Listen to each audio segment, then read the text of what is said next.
আত্মসহায়ক গোটৰ বাবে মই এনাউন্স কৰা 10,000 টকাটো কেতিয়াকৈ পাম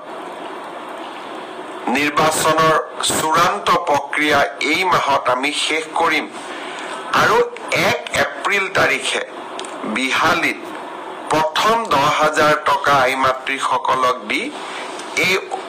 আঁচনিখনৰো আমি শুভাৰম্ভ কৰিম মই আজি কেইটামান পৰীক্ষাৰ ৰিজাল্ট কেতিয়া দিব তাৰ বিষয়ে মই আপোনালোকক জনাম আসলতে আপোনাক ডেটটোৰ প্ৰয়োজন প্ৰথমতে মই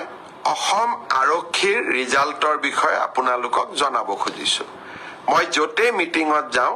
আমাৰ ডেকা লৰাবিলাকে মোক এইটোৱে খুদে মামা ৰিজাল্ট কেতিয়া দিব মই আজি কৈ দিম যিসকলে পাব তেওঁলোকক মই অভিনন্দন জনাম যিসকলে নাপাব অহাবাৰ পৰীক্ষাৰ বাবে আৰু প্ৰচেষ্টা চলাব মন বেয়া নকৰিব আৰু সকলোৱে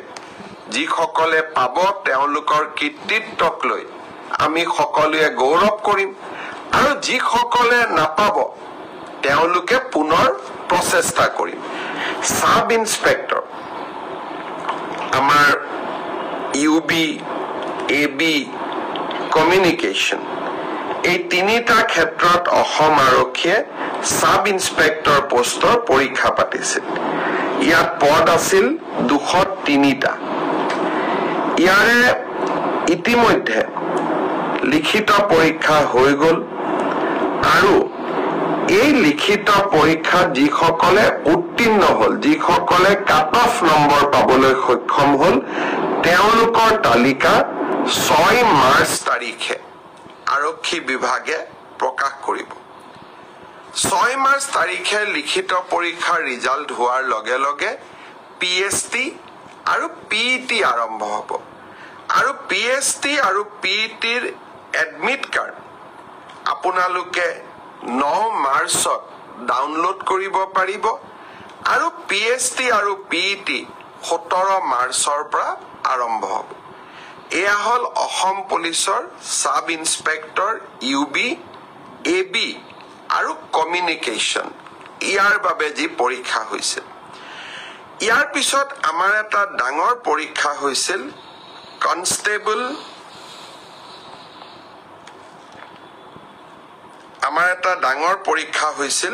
সেইটো হল constable UB constable AB constable communication আৰু sub officer fire and emergency service কনষ্টেবলৰ ইউবিত পোষ্ট আছিল 1760টা কনষ্টেবল এবিত পোষ্ট আছিল 2301টা কনষ্টেবল কমিউনিকেশ্যনত পোষ্ট আছিল 466টা আৰু সাব অফিচাৰ ফায়াৰ সাৰ্ভিসত পোষ্ট আছিল মাত্ৰ এটা এই গোটেই পৰীক্ষাটোৰ ইতিমধ্যে পিএছটি আৰু পিইটি কমপ্লিট হল এই পৰীক্ষাটোৰ যিসকলে পিএছটি পিইটিত কোন পাছ কৰিলে ইয়াৰে ৰিজাল্ট অসম আৰক্ষীয়ে 12 মাৰ্চ তাৰিখে ঘোষণা কৰিব অৰ্থাৎ কনষ্টেবল ইউবি এবি পৰীক্ষাৰ প্ৰথম ৰিজাল্ট 12 মাৰ্চ তাৰিখে প্ৰকাশিত হ'ব ইয়াৰ পিছত আপোনালোকে নিজেও জানে যে এটা লিখিত পৰীক্ষাত আমি অৱতীৰ্ণ হ'ব লাগিব আৰু এই লিখিত পৰীক্ষাটিৰ বাবে যিসকলে কাট অফ মাৰ্ক পাবলৈ সক্ষম হ'ব তেওঁলোকে এডমিট কাৰ্ড 17 মাৰ্চৰ পৰা ডাউনলোড কৰিব পাৰিব আৰু finally AB UB written test 23 মাৰ্চত অনুষ্ঠিত হ'ব ইয়াৰ পিছত অসম আৰক্ষীত ড্ৰাইভাৰৰ 667টা পোষ্টৰ বাবে পিএছটি আৰু পিইটি অনুষ্ঠিত হৈছিল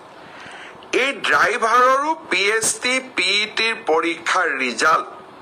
অহা পৰহি দিনাখন অৰ্থাৎ 4 মাৰ্চ তাৰিখে অসম আৰক্ষীয়ে ঘোষণা কৰিব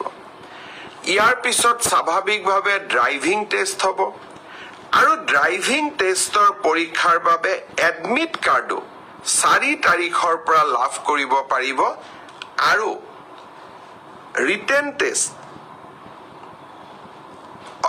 ড্ৰাইভিং টেষ্ট ৰিটেন পিছত হ'ব প্ৰথমতে ড্ৰাইভিং হ'ব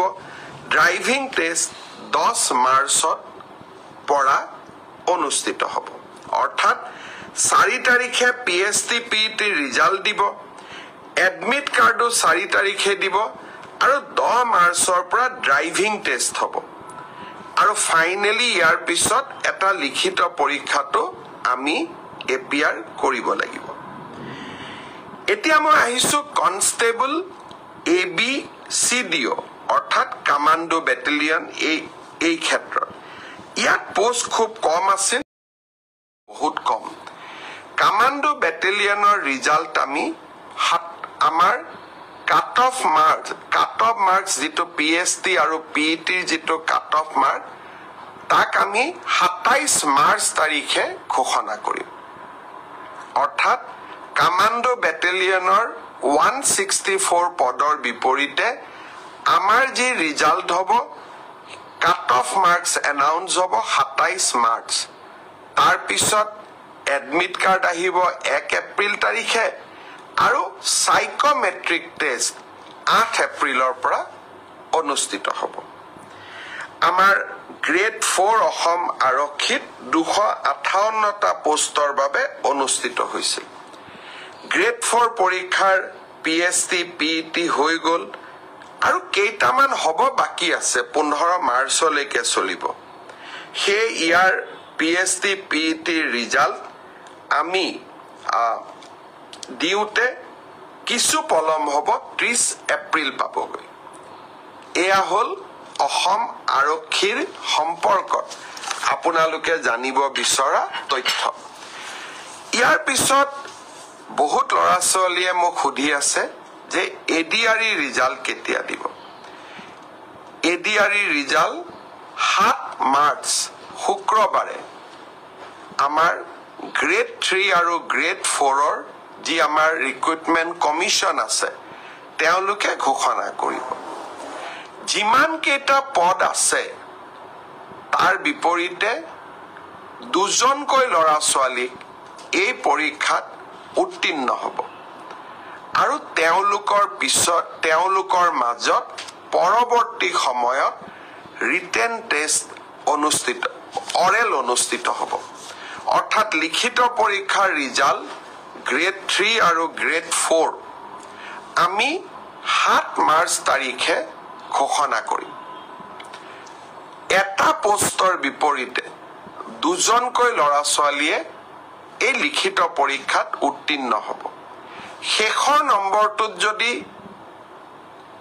বেছি লৰা ছোৱালীয়ে একেটা নম্বৰে পায় তেতিয়ালে হয়তো 3000 পোষ্টৰ বিপৰীতে মই ধৰি লব কৈছো 6000 লৰা ছোৱালী পাস কৰিব লাগে কিন্তু একেটা নম্বৰ যদি বহু পৰীক্ষাৰ্থীয়ে লাভ কৰে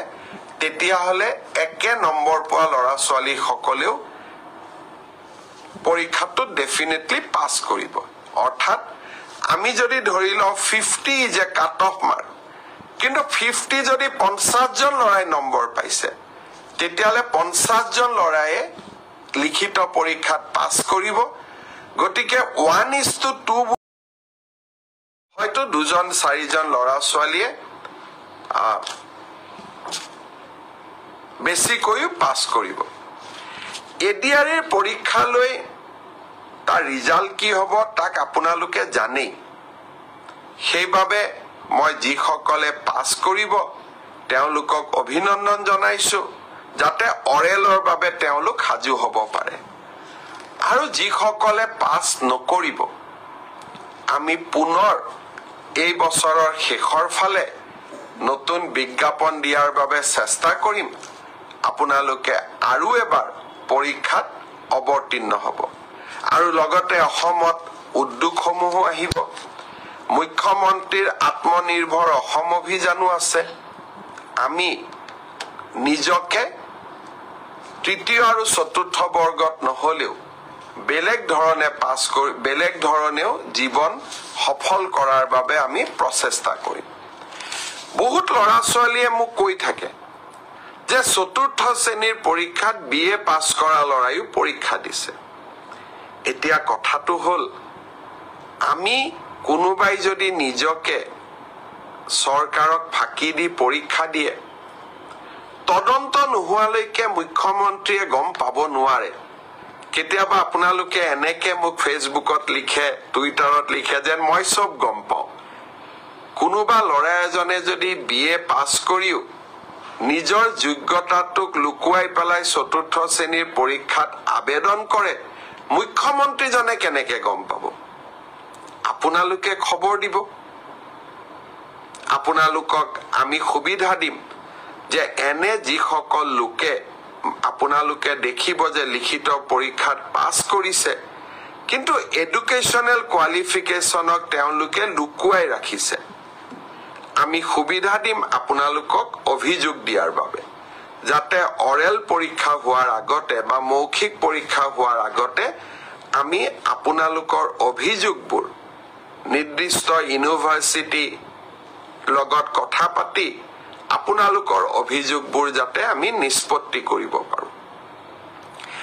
আৰু এটা পৰীক্ষাৰ বিষয়ে মই জনাব খুজিছো, সেইটো হ'ল post graduate teacher. Post graduate টিচাৰৰ ক্ষেত্ৰত মোক বহুতে সুধি আছে ৰিজাল্ট কেতিয়া দিব। কিন্তু পোষ্ট গ্ৰেজুৱেট টিচাৰৰ পৰীক্ষা হৈ যোৱাৰ পিছত ইয়াৰ যি আনসাৰ কি আছিলে, সেই আনসাৰ কি আপোনালোকৰ সন্মুখত আমি দিছিলো।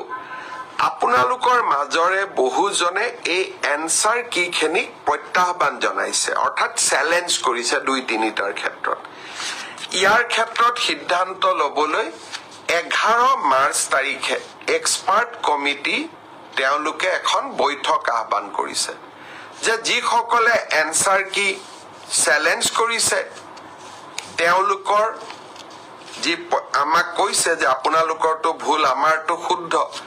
প্ৰতিটা আবেদন, প্ৰতিখন আবেদন আমি পুংখানুপুংখভাৱে বিবেচনা কৰিব লাগিব, যাতে আমাৰ ভুল হলেও আমি শুদ্ধ কৰি নিজকে ল'ব পাৰো। 11 মাৰ্চ তাৰিখে এক্সপাৰ্ট কমিটি বহাৰ পিছত আপোনালোকক মই জনাব পাৰিম যে আমি কেতিয়া পোষ্ট গ্ৰেজুৱেট টিচাৰৰ পৰীক্ষাৰ ফলাফল দিব পাৰিম। সেই ধৰণে LP ME পৰীক্ষাৰ ফলাফলৰ বিষয়েও আজি যেনেকে অসম আৰক্ষীৰ বিষয়ে মই একেলগে জনাইছো, 11 মাৰ্চৰ পিছত মই শিক্ষা বিভাগৰ গোটেই কেইটা নিযুক্তিৰ সম্পৰ্কত আপোনালোকক এনেকৈ আগতীয়াকৈ জনাবৰ বাবে মই প্ৰচেষ্টা কৰিম। তাৰ বাবে আপোনালোকে মোৰ পৰৱৰ্তী অৰ্থাৎ 11 মাৰ্চৰ পিছৰ কোনোবা এটা ফেচবুক লাইভৰ অনুষ্ঠানৰ বাবে অপেক্ষা কৰিব লাগিব। পুনৰ এবাৰ আপোনালোকক ধন্যবাদ জনাইছো।